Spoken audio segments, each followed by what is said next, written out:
ये वॉक करके आ गए हैं। बाकी सब तो आप जो घर बैठे हुए हैं वो देखें बेटों को वर्जिश लगाते हुए, इंशाअल्लाह ताला फिर बीमारियों से बच जाओगे, सेहतमंद हो जाओगे।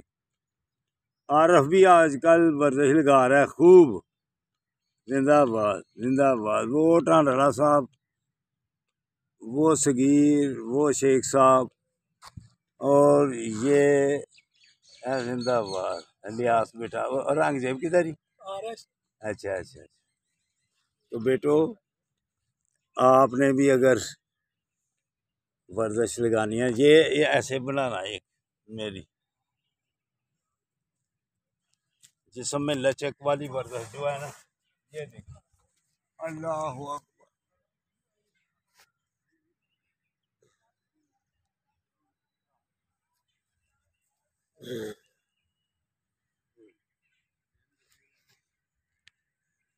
अल्लाह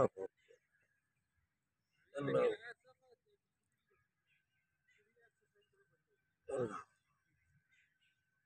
अल्लाह अल्लाह। जिंदाबाद।